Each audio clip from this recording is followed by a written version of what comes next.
Okay, so intrusive thoughts. Everything is just information. There's no good or bad.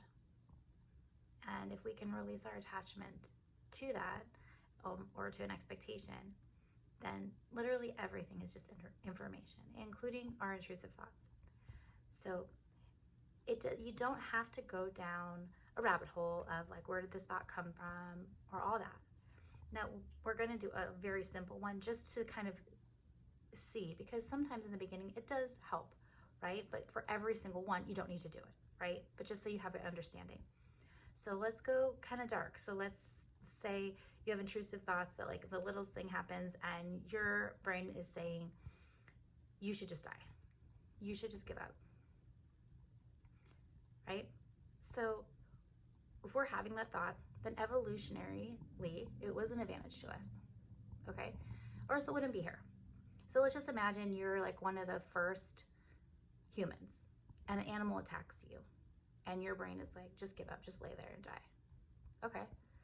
So two things, I mean, you could just die, right? In that moment. But the other thing is playing dead, we now know, like often makes the animal leave you because it doesn't want to eat something dead, right? Second is you giving up lowered your blood pressure, lowered your heart rate. You didn't bleed as much. You lived to have kids, right? And so here we are in this day and age, and the slightest inconvenience for me, right? And it's like, you should just die, right? And first, I didn't want to tell anyone that I had these thoughts. I'm like, oh my God, why am I having them? I want them to go away. And the first step is to love it, to thank it, to tell it it's allowed to be there in your body, right? So, and to really love it, like to feel that feeling of like oxytocin when you fall in love with someone is the feeling, because that thought is 5-year-old you or 5-year-old me. And I can say, you're allowed to be here and you can stay as long as you need to. You don't have to go anywhere, and really, really mean it.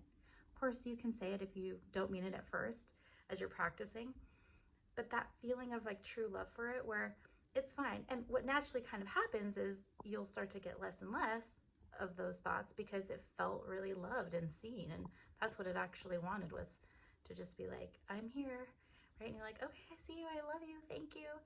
But the whole thing is, the goal is not to get it to leave. The goal is that it's fine if it's there.